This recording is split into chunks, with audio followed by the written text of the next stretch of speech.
Hi, howdy.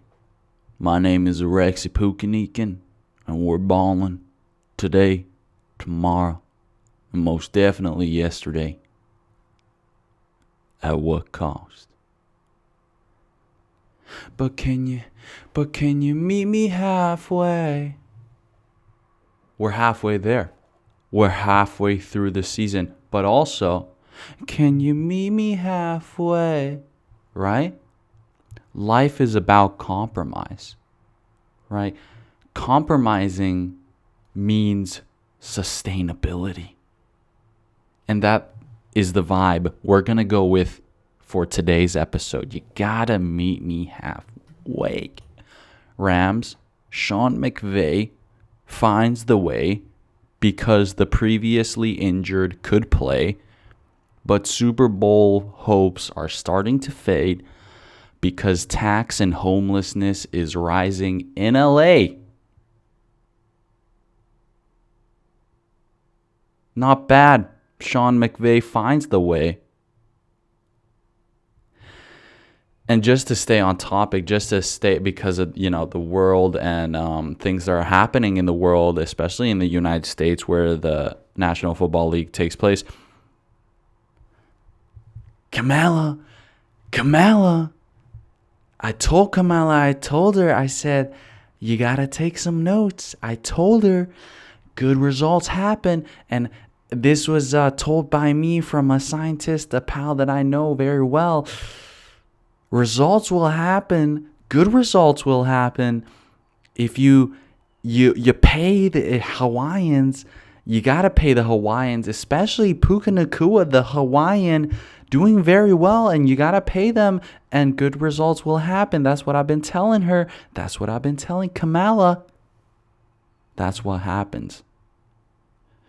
LA Rams finding their way against the Vikings in Week 8. Could you believe that? Vikings up on the board with Chiefs just merely 2 weeks ago. Now 2 weeks has passed. That's 2 L's in a row for the Vikings. Slightly exposed, but good that Sean McVay could still find the way in 2024. Congratulations to him. Not bad at all. Cleveland, you gotta meet me halfway. All right, yes, your $46 million a year starting quarterback is injured. Yes, that's a negative. That's a con. That's a thumbs down. But at least you got Jameis Winston as a backup.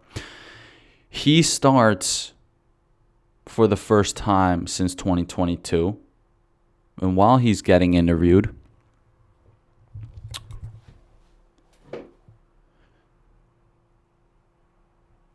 this is the day that the Lord has made. I will be glad and rejoice in it.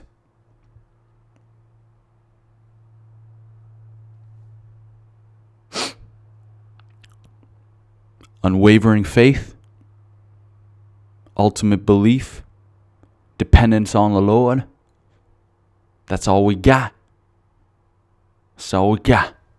Unwavering faith, ultimate belief, dependence on the Lord. That's all we got. Call that a compromise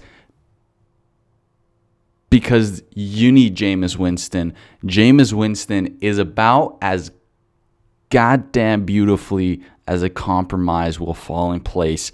They beat the Baltimore Ravens. They upset the Baltimore Ravens as soon as Deshaun Watson is out. Jameis Winston comes in, beats the Ravens. Call that a compromise, if you will. Colts. Indianapolis Colts. As of right now, Anthony Richardson is getting killed out there, okay? He had a rough one. Last week, all right? So then we gotta make some compromises within the offense. How do we do this? Offensively, as long as you guys meet each other halfway, I think it looks a lot smoother than last week's game. All right. So, do you want more Cox or just depend on Gay? Gay, Cox, which one? I don't know. You guys decide. And then after that, I think it'll be smooth sailing. Actually, up until that point, though, please don't kill my boy Anthony Richardson. He's trying his best. Cardinals, Arizona Cardinals. They went up against the Jets, and I was like, okay, well, Jets, please, we can do this. They couldn't do it. However, Kyler Murray just definitely meeting the coaching staff halfway with how much Black Ops 6 this guy gets to grind in his off time. Definitely a little bit of a balancing thing with the coaching staff. We know his record in terms of Call of Duty release date. However, looking promising, at least for this week, even though Black Ops 6 literally just came out last weekend. The term happy wife, happy life definitely applying in this situation.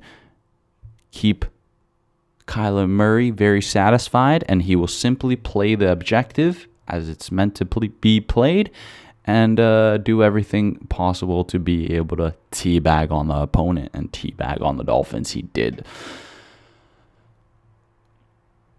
Dolphins, we might come back to you later. However, Cardinals, good on you for pulling off the clutch win against the Dolphins. Sorry, it was the Dolphins, not the Jets.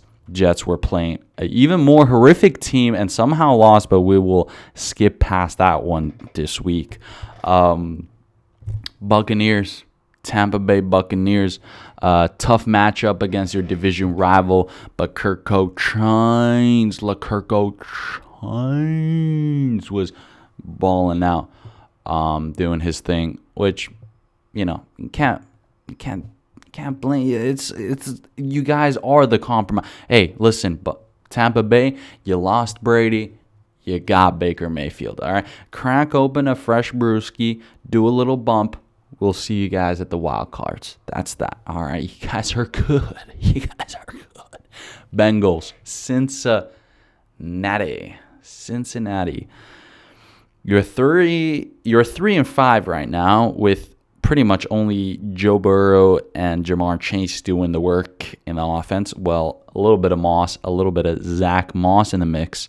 That's not bad. That's not bad. Like, I feel like we're already doing a little bit of compromising to begin with, but I don't know. I feel like everyone else is a little bit, they don't want to meet Joe halfway, which is a little bit sad. But maybe you guys will still end up with a positive record for this season. Before, because let's just be fair, Steelers are leading the AFC North right now.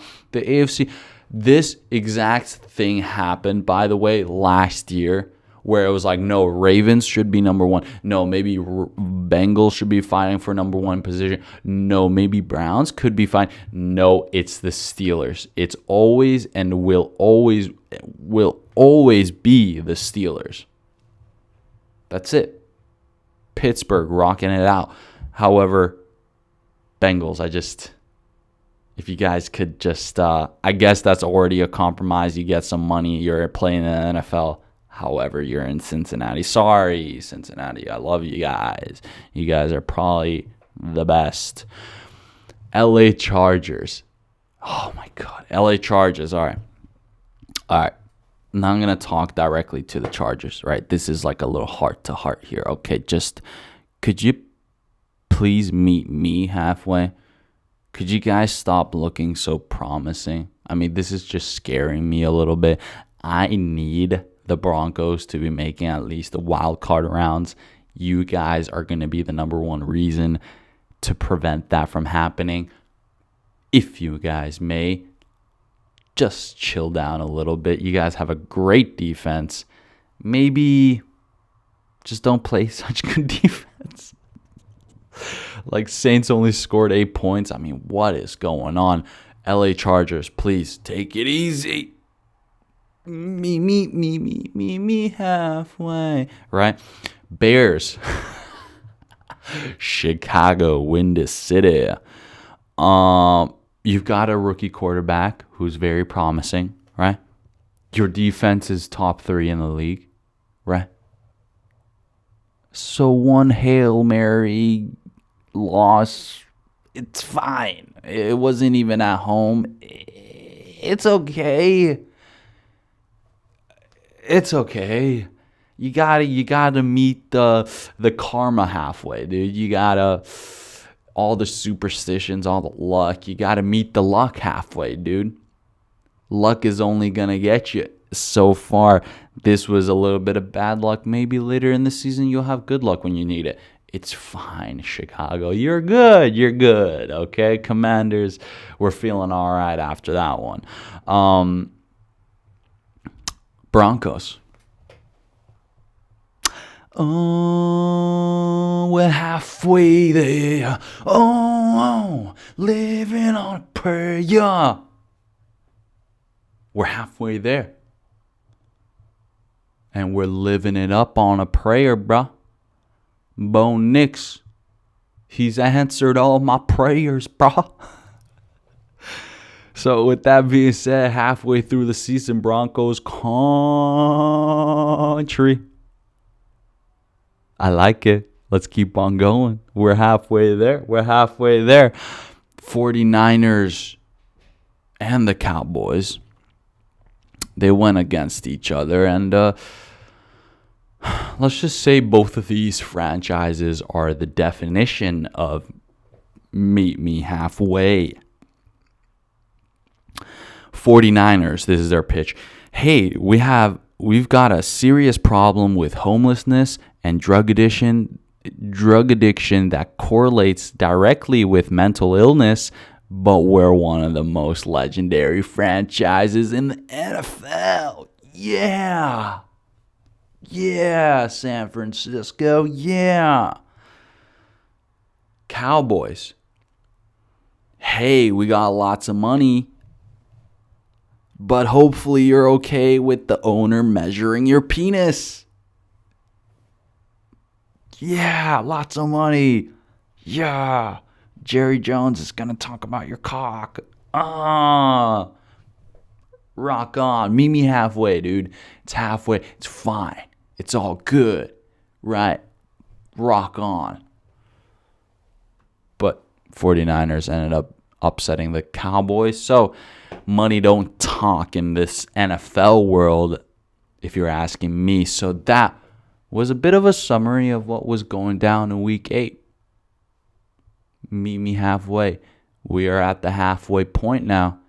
Pretty much, this is coming up to Week 9. After Week 9 is done, in a sense, we're already halfway through the regular season. There's 18 weeks in the regular season. We're already in Week 9. How fast does time fly? But before we get on to the next week, offense of the week for Week 8 that just went past, I'm going to give it to the Rams. Guys, because Sean McVay always finds a way, right? And this is against the Vikings, who, again, two weeks ago, they were one of the only 2 unbeaten teams in the league. Their defense was on point. Their offense was on point.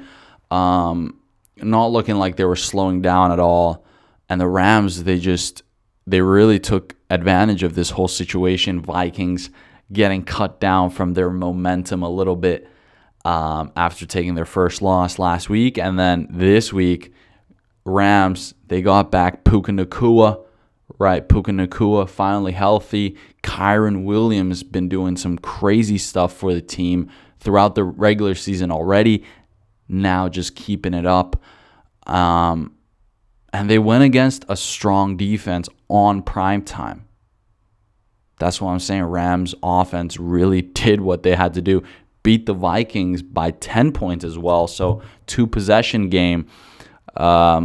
Dude, shout out to the Rams, man. I started the episode with a little rhyme about them. So yeah, I gotta give it to, and the horrible Donnie T impersonation. Sorry about that.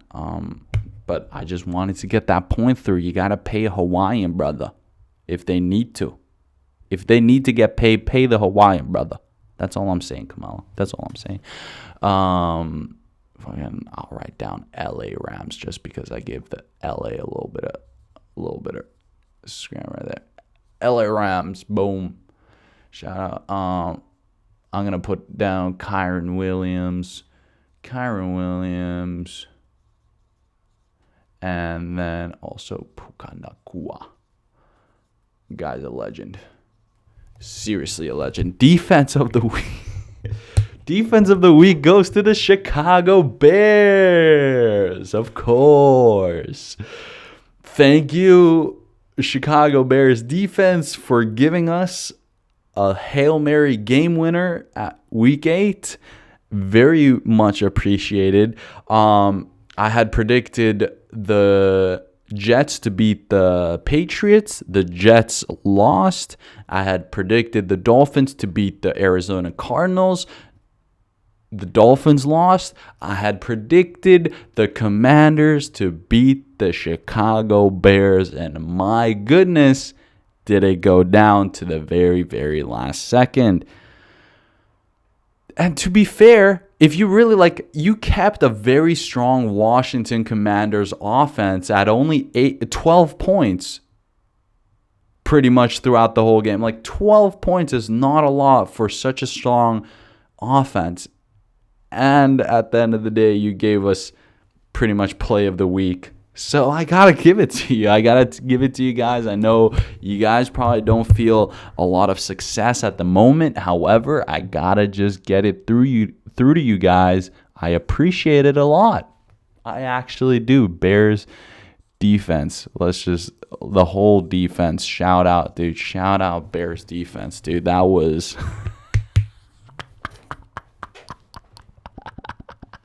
Yo, anyways, oh my goodness, let's go to week 9, yo. Let's go to week 9, looking great, looking very good. Broncos, they go against the very, very strong Ravens. Lamar Jackson Jr. most likely pretty pissed off from losing to Browns. However, I got some bad news for you, buddy. This is going to get worse for you for just a bit. Broncos country. Broncos country. PS2, do your thing. Intercept Lamar Jackson Jr. Bo Nix, do your thing. Let's ride. Broncos versus Ravens. Oh no, no he didn't. Yes, I did. I'm sorry, Baltimore, but this is going to the Mile City. Cleveland Browns. They go against the Chargers. I know what you're thinking. What you're gonna really say, Jameis Winston? 2 weeks in a row. Yes, I am. Yes, because I have the kind of theory that AFC North is going to be crazy for still a few seasons.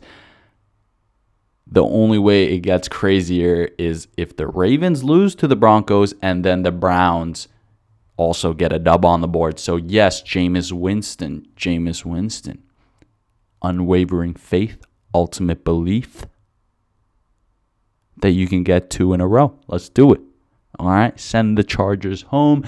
Chargers, I need you. I'm sorry. A little. Okay, right? But Broncos country. We're all about Broncos country right now. All right. So, Browns. Jameis Winston. Unwavering faith. Unwavering faith. Browns. Browns versus Chargers. Oh, yeah. I believe in y'all.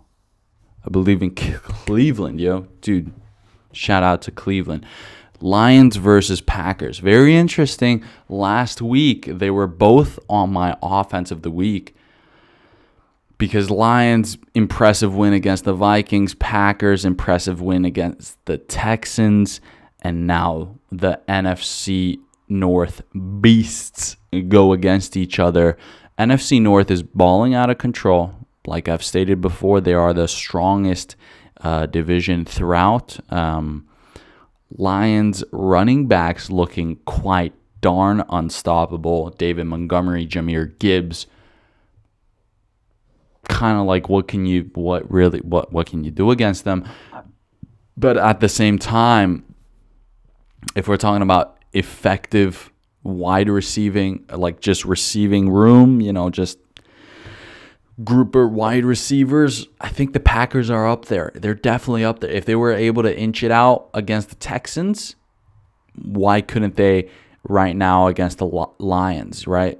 Jordan Love injured right now. Love or no love, there will be lots of love going towards the Green Bay wide receivers during this matchup. I think the wide receivers are going to be the defining thing to be able to beat the Lions. However,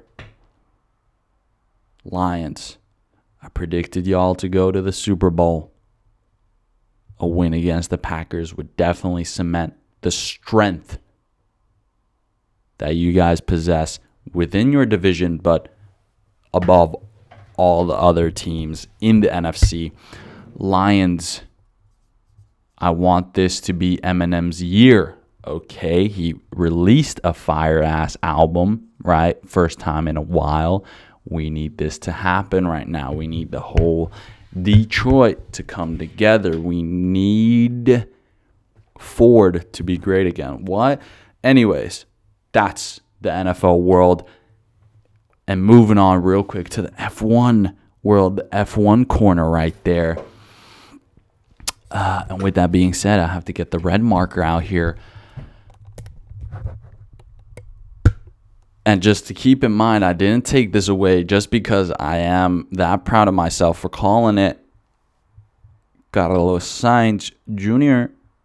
gets the win in Mexico Grand Prix like I predicted.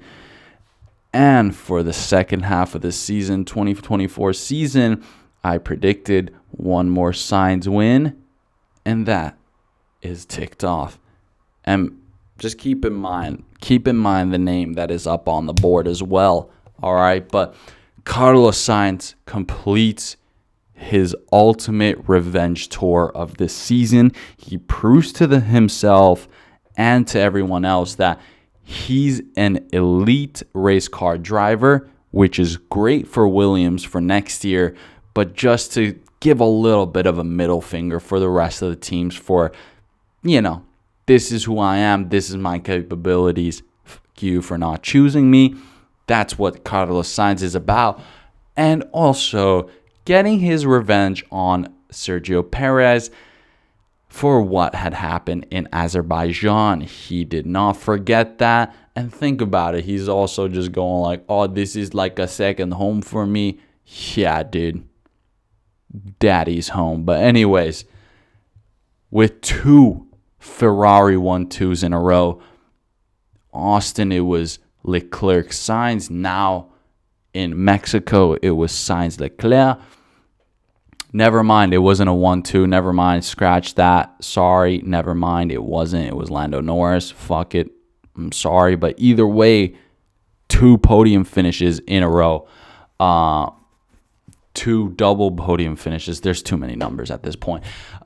More numbers to come. Ferrari is currently 29 points behind McLaren, who are leading in the Constructors' Championship. 4 races to go. 4 races to go. Ferrari have 29 points to try to gain on McLaren. I think it goes down to the wire.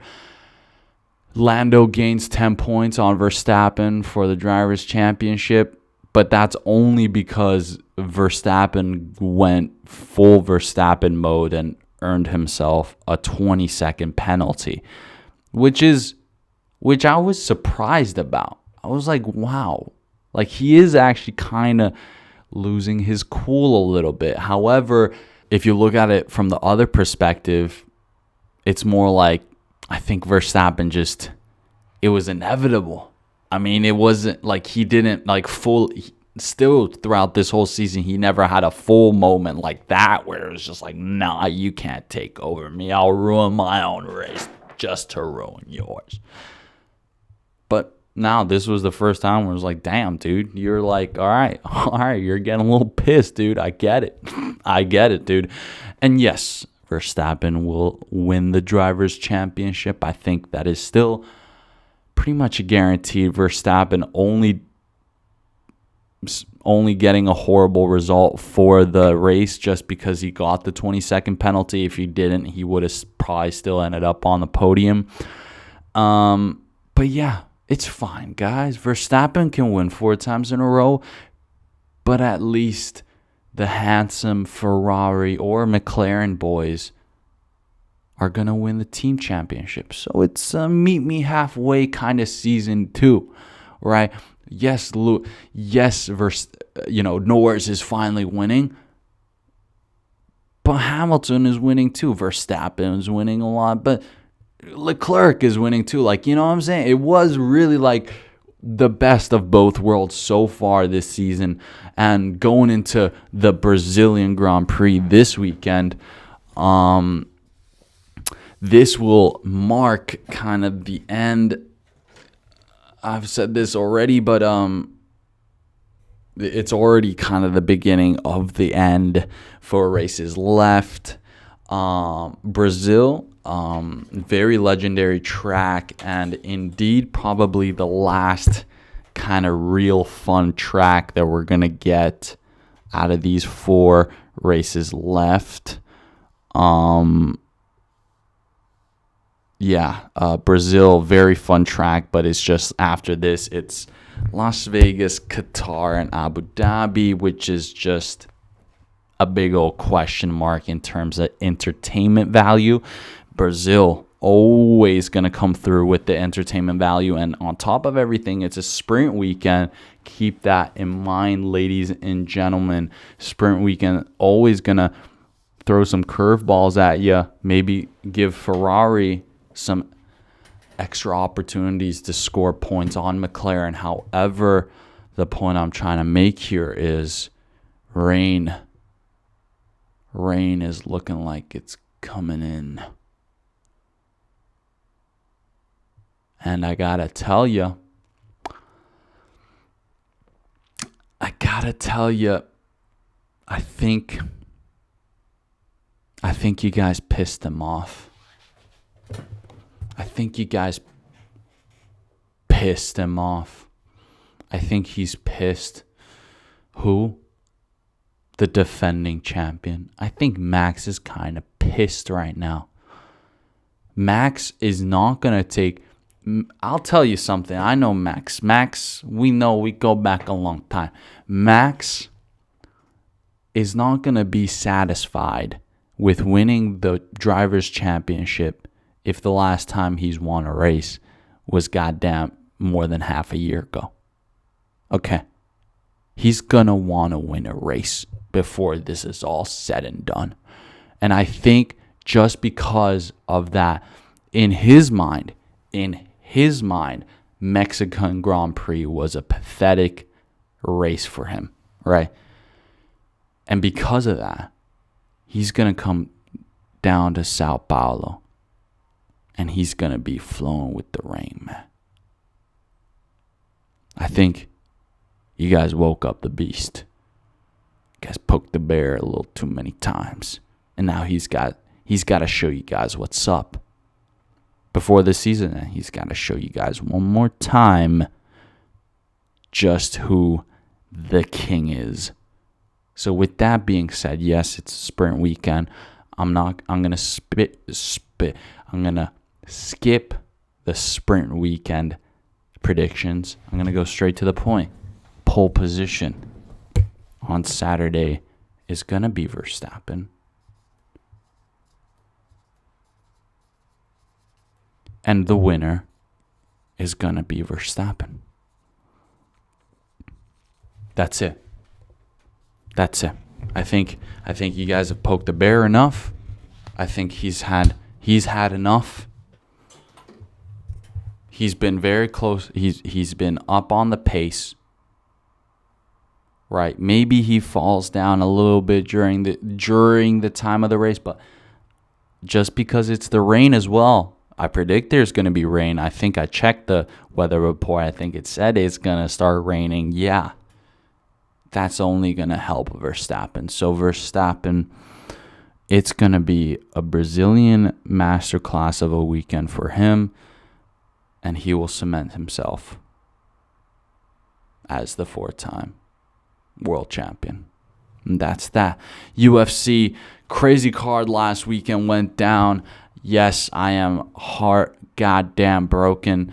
Shoutout Magomedov, however, really impressive double spinning back fist KO. Just what up? You know what I'm saying? That Russian ballet. You know what I'm saying? Co-main event, Robert Whittaker went against Khamzat Chimaev. Khamzat Chimaev, first round, just wrangled him. And then it was a bit of a fast tap from Robert Whittaker, but that it's a death squeeze. It's a death squeeze that Khamzat's got. So, what can you do? Ilya Topuria versus Max Holloway for the featherweight championship of the world. Ilya Topuria with a very, very impressive TKO against Max Holloway in the third round. Very high-level fight. Ilya's just too damn powerful, man. It's the new generation of mixed martial artists that they got the tank and they got the accuracy. So gosh darn, is it gonna be hard to beat that? But congratulations to Ilya Topuria. I kind of wanted him to win anyways, just because of a European champ, like I said. So congratulations. And with that being said, yes. Okay, yes, these legends got kind of destroyed last weekend in Abu Dhabi. But no. We got UFC Canada this weekend. Okay, check this out. Derek Lewis fighting. He's going to get the double. Rose Namajunas fighting for the co-main event. She's going to get the dub. Brandon Moreno fighting for the main event. He's going to get the dub. So if those three get the dub, we're fine. We can forget about last weekend. We can forget all about it. And we can meet ourselves halfway. Ladies and gentlemen, thank you for tuning in this week. It's been a pleasure. Make sure to do a little bit of compromising, okay? Life is about compromise. And can you meet me halfway? I'm a Rex Pugny. And we're balling today, tomorrow, most definitely yesterday. At what cost? See you guys next week.